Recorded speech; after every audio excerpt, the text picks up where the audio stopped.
자, 주님의 재림을 준비하는 우리 세대의 세계복음화에 관한 부분들을 이 시간하고 다음 시간에 좀 전달하도록 하겠습니다. 여러분, 주님이 재림하신다고 하셨습니다. 주님이 재림하신다고 하셨을 때 믿는 우리는 어떻게 살아야 되겠습니까? 먼저는 정말로 깨끗한 신부로 준비되어져야 될 것입니다.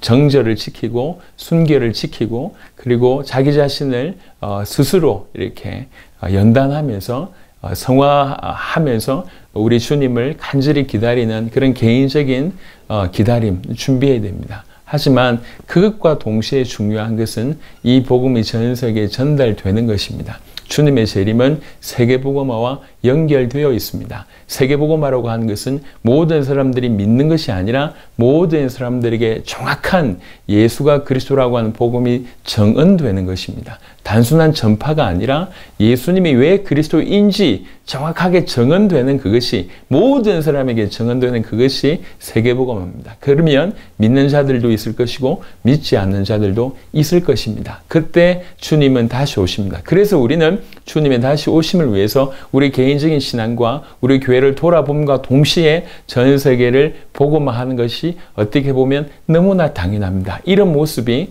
초대교회 사도들의 모습들을 통해서 정확하게 볼 수가 있을 겁니다. 예를 들면 여러분이 사도들의 입장이라고 한번 생각을 해보십시오. 그들의 인생에 갑자기 예수님이 등장하셨습니다. 그 예수님의 등장은 너무나 놀라운 일들의 연속이었습니다. 하지만 이 땅에서 예수님의 사역을 지켜봤던 대부분의 사람들은 한 3년 반 남짓의 인생이었을 것입니다. 공생의 기간이 그 정도였으니까요. 그전에는 거의 드러나지 않으셨고요. 3년 반 동안 예수님께서 너무나 놀라운 일을 하셨습니다. 죽은 자를 살리고 병자를 살리고 이렇게 치유하고 또 수많은 기적을 일으키고 엄청난 시대적인 말씀들을 주시고 그러다가 예수님이 십자가를 지셨습니다. 그리고 사흘 만에 부활하셨습니다. 그리고 40일 만에 승천하셨습니다. 그리고 약 열흘 만에 성령으로 이 땅에 오셨습니다. 성령이 오셨습니다. 자, 이런 과정이요. 채 4년이 안 되는 과정이라고 할 수가 있어요. 너무나 엄청난 일들이 탁탁탁 이렇게 이루어진 겁니다. 그러면서 이렇게 사역이 진행되는 중에 뭐라고 말씀하셨냐면 우리 주님께서 이렇게 말씀을 하셨습니다. 마태복음 10장 23절에 이 동네에서 너희를 박해하거든 저 동네로 피하라. 내가 진실로 너희에게 이르노니 이스라엘의 모든 동네를 다 다니지 못하여서 인자가 오리라. 이스라엘의 모든 동네에 다 다니지 못하여서 인자가 다시 올 것이다. 마태복음 16장 28절에 진실로 너에게 이르노니 여기 서 있는 사람 중에 죽기 전에 인자가 그 왕권을 가지고 오는 것을 볼 자들도 있느니라. 너희들 중에 인자가 왕권을 가지고 다시 올 때 살아있는 자들도 있을 것이다. 이렇게 얘기합니다. 마태복음 24장 34절에 내가 진실로 너에게 말하노니 이 세대가 지나가기 전에 이 일이 다 일어나리라. 이 세대가 지나가기 전에 끝이 온다는 얘기죠. 마가복음 9장 1절에 또 그들에게 이르시되 내가 진실로 너에게 이르노니 여기 서 있는 사람 중에는 죽기 전에 하나님의 나라가 권능으로 임하는 것을 볼 자들도 있느니라 하시니라. 마가복음 13장 30절에 내가 진실로 너에게 이르노니 말하노니 이 세대가 지나가기 전에 이 일이 다 일어나리라. 이런 말씀을 주신 겁니다. 이 세대가 지나가기 전에 끝이 온다.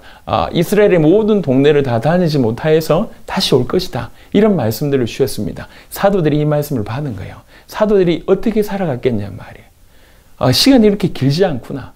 그리고 주님 빨리 오실 수 있도록 뛰어야 되겠다. 그래서 2000년 전에 그 사도들이 거의 대부분 선교 현장에서 거의 대부분 순교하는 일이 벌어집니다. 지금도 아직 자기 나라의 바운더리를 넘지 못하는 사람들이 많은데 2000년 전에 이미 이 복음을 들고 저 먼 곳까지 그냥 가는 겁니다.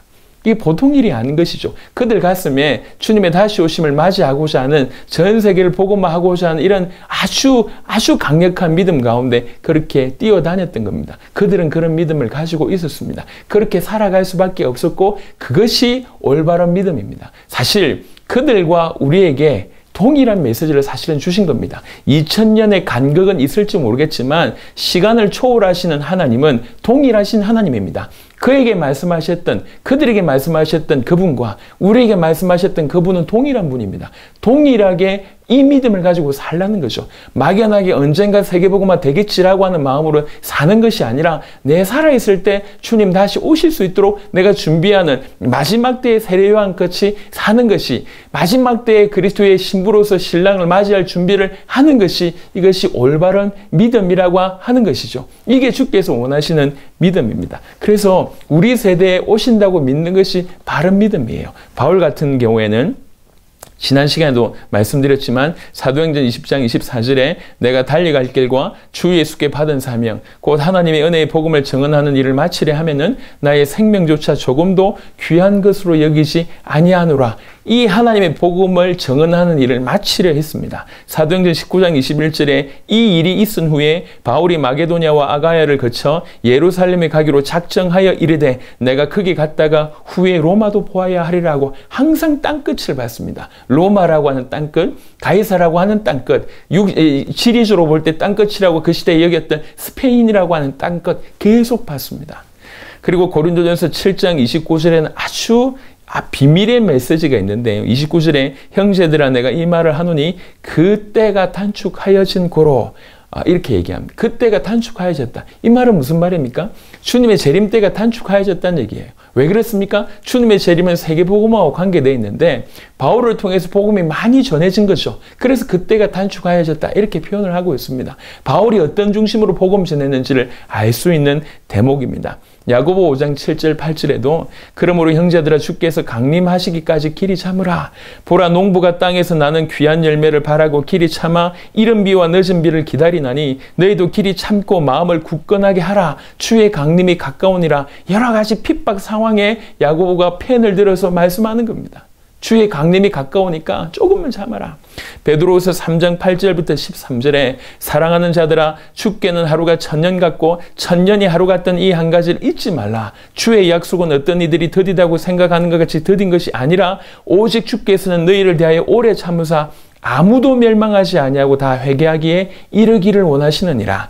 그러나 주의 날이 도둑같이 오리니 그날에는 하늘이 큰 소리로 떠나가고 물질이 뜨거운 불에 풀어지고 땅과 그 중에 있는 모든 일이 드러나리로다. 이 모든 것이 이렇게 풀어지리니 너희가 어떠한 사람이 되어야 마땅하냐. 거룩한 행실과 경건함으로 하나님의 날이 임하기를 바라보고 간절히 사모하라. 그 날에 하늘이 불에 타서 풀어지고 물질이 뜨거운 불에 녹아지려니와 우리는 그의 약속대로 의가 있는 곳인 새하늘과 새 땅을 바라보도다. 바로 이것이 신앙입니다. 주님 다시 오시기를, 그것도 내가 살아있을 때 다시 오시기를 간절히 바라보는 그런 믿음, 저와 여러분들 가운데 그런 믿음이 있기를 그리스도 예수 이름으로 축원합니다.